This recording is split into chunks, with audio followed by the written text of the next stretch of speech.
The live TV, सच सबसे आगे। नमस्कार, मैं हूं रंजीत झा और आप देख रहे हैं द लाइव टीवी। यमन के हूथियों से जबरदस्ती की दुश्मनी मोल लेना ब्रिटेन और अमेरिका को काफी महंगा पड़ रहा है। गुस्से में आकर अमेरिका और ब्रिटेन यमन के हूथियों पर हमला कर देते हैं, उनके कई ठिकाने उड़ा भी देते हैं। इन सब के बावजूद लाल सागर में यमन के हूथियों का जो दबदबा है वो कम नहीं हुआ है। आज खबर आई कि यमन के हूथियों ने लाल सागर में एक बार फिर से बड़े जहाज पर हमला किया है। वो है ब्रिटिश ऑयल टैंकर रूबीमार, और इस पर ऐसा हमला हुआ है कि वो सीधे सीधे समंदर में डूबता चला गया है। और इस संबंध में रिपोर्ट भी छप गई है। बड़े बड़े मीडिया वेबसाइट्स ने इस पर रिपोर्ट बनाए, फिर चाहे वॉल स्ट्रीट जर्नल की रिपोर्ट हो या द गार्डियन की रिपोर्ट हो। हम द गार्डियन की रिपोर्ट के जरिए आपको बताएंगे कि हुआ क्या है। लेकिन सोशल मीडिया पर तो यह खबर फैल गई कि जो ब्रिटेन अमेरिका यमन के हूथियों पर हमला करके उन्हें डरा रहा था कि तुम इजराइल के रास्ते मत रोको, लाल सागर में किसी भी कार्गो शिप को जाने से मत रोको, लेकिन वहां अभी भी यमन के हूथियों का डंका बज रहा है, बोलबाला है। तभी तो इन सब के बावजूद बीच समंदर में ब्रिटिश ऑयल टैंकर को डुबा देते हैं यमन के हूथी अंसरुल्लाह, और ये सब कुछ कर नहीं पाते। गुस्सा आएगा, खुन्नस आएगा, ये हमला करेंगे, लेकिन यमन के हूथियों की ताकत बढ़ती चली गई है। इसमें 2 लाख से अधिक नए लोग भी जुड़े हैं। बताते हैं पूरी रिपोर्ट हम कि क्या हुआ है, कैसे जहाज डूबा है। लेकिन उससे पहले जरा देखिए, गुलाम नबी मदनी ने ट्वीट किया था, एक तस्वीर लगाई डूबते हुए जहाज की। लिखा हुआ है, Yemen's Ansarullah Houthis sink the British oil tanker Rubymar at sea. यानी कि समंदर में ब्रिटिश ऑयल टैंकर को यमन अंसरुल्लाह के हूथियों ने डुबा डाला है। कैसे हुआ, इस पर बयान क्या है, तो आइए देखते हैं द गार्डियन की रिपोर्ट क्या कहती है। हमारे पास इस संबंध में क्या इंफॉर्मेशन है। यहां द गार्डियन ने हेडलाइन में लिखा है कि हौथी विद्रोहियों द्वारा हमला किया गया रूबीमार जहाज आखिरकार लाल सागर में डूब गया।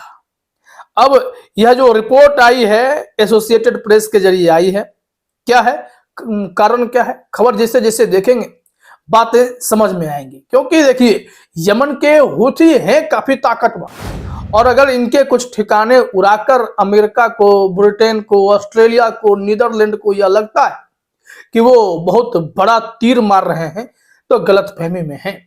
क्योंकि इनकी टीम में, यमन के हूथियों की टीम में लाखों नए लड़ाके जुड़ गए हैं, और ये सब वेल ट्रेंड हैं।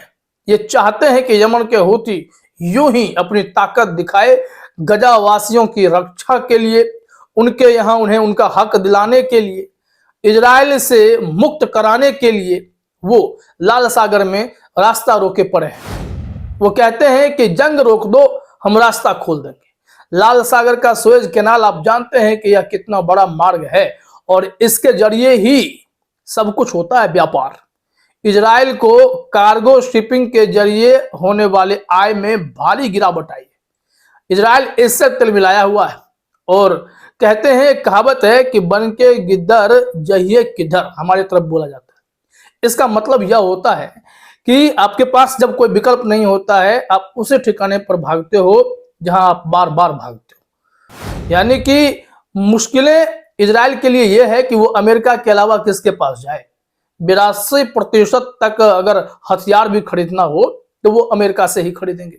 अमेरिका ही उन्हें हथियार देते हैं, और वो जाकर गाजा में अटैक करते हैं, वो जाकर हिजबुल्लाह पर हमला करने की कोशिश करते हैं, और हर जगह से जवाबी कार्रवाई होती है। तो लाल सागर में भी इजराइल का रक्षक कौन बना हुआ है? अमेरिका बना हुआ है, ब्रिटेन बना हुआ है। तो अमेरिका और ब्रिटेन को मुंहतोड़ जवाब कैसे मिलता है, यमन के हूथी अच्छे से बता रहे हैं।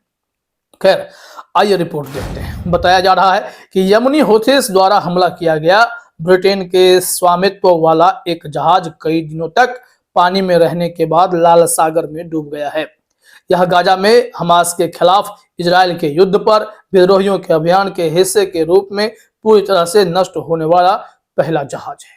मतलब यह बहुत बड़ा अटैक है। वैसे तो अमेरिका, इजराइल, ब्रिटेन का कहना है कि यमन के हूथी कम से कम तो 50 जहाजों को निशाना बना चुके हैं और सबको क्षतिग्रस्त कर देते थे, बर्बाद कर देते थे। छोटी छोटी नौकाएं तो डूब ही जाती थी। लेकिन इस वक्त बताया जा रहा है कि इस अभियान में यह पहला बड़ा जहाज है जो पूरी तरीके से समंदर में डूब गया। और इस मामले में अब ब्रिटेन की छटपटाहट तो बढ़ ही गई होगी। इजराइल भी घबरा गया होगा कि हमने जिसे अपनी रक्षा में खड़ा करवा दिया था, ये सब तो कुछ कर ही नहीं पा रहे, तो खुद डूब रहे हैं। देखिए, लिखा गया है कि रूबी मार्ग का डूबना एशिया और मध्य पूर्व से यूरोप जाने वाले कार्गो और ऊर्जा शिपमेंट के लिए महत्वपूर्ण जलमार्ग के माध्यम से शिपिंग के रूप में आता है, जो हौथी हमलों से प्रभावित हुआ है। कई जहाज रास्ते से हट गए। रूबी मार्ग के डूबने से आगे के मार्ग बदल सकते हैं और जल मार्ग पर चलने वाले जहाजों पर उच्च बीमा दरें लगाई जा सकती हैं। संभावित रूप से वैश्विक मुद्रास्फीति बढ़ सकती है और क्षेत्र में सहायता शिपमेंट प्रभावित हो सकती है। इससे आप यही समझिए कि यमन के हूथी का प्लान भी यही था कि जब तक इन लोगों को आर्थिक रूप से नहीं तोड़ेंगे ना, तब तक ये अपनी हरकतों से बाज नहीं आएंगे। क्या लगता है, गाजा को बर्बाद करके इजराइल जब गाजा को अपने कब्जे में ले लेगा तो क्या वो उस स्थिति में होगा कि गाजा का पुनर्निर्माण करा सके? जितने अस्पताल, चर्च, स्कूल सबको बर्बाद किया है, जितने हजार लोगों की हत्या हुई है, क्या उसके बाद यह संभव है कि इजराइल इसे पुनर्निर्माण के लिए अकेले दम पर कुछ कर ले? संभव नहीं है। फिर ये खून खराबा, हजारों लोगों की हत्या करके इजराइल को मिल क्या रहा है? यहाँ कार्गो शिपिंग से कितना भयंकर नुकसान होगा, महंगाई कितनी बढ़ेगी, ये साफ तौर पर पता चल रहा है। यमन के हूथी ने पहले ही कहा था कि अगर आप गाजा पर हमला रोक देंगे तो हम यह काम बंद कर देंगे, आपका मार्ग खोल देंगे, बिजनेस कीजिए, कमाइए पैसा। लेकिन दुनिया के कई देशों का कार्गो वहां फंस रहा है। वहां पर शिपिंग इंडस्ट्री पे बहुत बड़ा झटका लगा है यमन के हूथियों के इस कड़े फैसले से, और जो नहीं मान रहे हैं वो सीधे समुद्र में डूब रहे हैं। आप तो देख ही रहे हैं। आइए आगे देखिए इंफॉर्मेशन क्या है। लिखा हुआ है, लाल सागर और अदन की खाड़ी को जोड़ने वाले एक महत्वपूर्ण जलमार्ग बाब अल मंडेब जल डमरू मध्य पर 18 फरवरी को हमला होने के बाद बेलीज ध्वजांकित लेबनानी संचालित रूबी मार्ग उत्तर की ओर जा रहा था। बताया जा रहा है कि यमन जो है इस पे टारगेट लगाए हुए था। अगर ये जिस दिशा में बढ़ रहा था वो दिशा यमन के हूथी समझ गए थे कि किधर की ओर जाना है, इनका मकसद क्या है, तभी इन लोगों ने टारगेट किया है। यहाँ लिखा हुआ है कि यमन की अंतरराष्ट्रीय स्तर पर मान्यता प्राप्त सरकार और एक क्षेत्रीय सैन्य अधिकारी ने पुष्टि की कि जहाज डूब गया था। अधिकारी ने नाम न छापने की शर्त पर बात की क्योंकि घटना के बारे में पत्रकारों से बात करने के लिए कोई प्राधिकरण नहीं दिया गया था। और यहाँ यह भी लिख दिया गया है कि मध्य पूर्व जलमार्गों पर नजर रखने वाले UK maritime trade operations centre ने शनिवार दोपहर को रूबी मार्ग के डूबने की अलग से पुष्टि की है। तो बड़ी खबर यह हो गई कि जिस तरीके से यहाँ स्थिति उत्पन्न हुई है, अमेरिका के लिए भी टेंशन की बात, चुनौती भरे सिचुएशंस, और ब्रिटेन के लिए भी चुनौती भरे सिचुएशंस। जो उनका सेंट्रल कमांड है अमेरिका का, वो भी यह मान रहा है कि हूथियों ने ही इस बड़े जहाज को डुबा दिया है। तो अगली कार्रवाई क्या होगी, अगला मूवमेंट क्या होगा? फिर जाकर कुछ ठिकाने यमन के उड़ाएंगे। लेकिन जिस तरीके से इजराइल गाजा में हमला करके हमास के ठिकाने उड़ाने का दावा करता है, फिर भी हमास वैसे ही खड़े होते हैं। उसी तरीके से यमन के हूथियों पर हमला करने के बावजूद भी हूथी लाखों लाख की संख्या में वैसे ही खड़े हैं। तो नुकसान किसका हो रहा है भाई? युद्ध रोकिए, नहीं तो अंजाम भुगतते रहेंगे। फिलहाल इस वीडियो में इतना ही। आप सभी का हमसे जुड़ने के लिए बहुत बहुत धन्यवाद। द लाइव टीवी, सच सबसे आगे।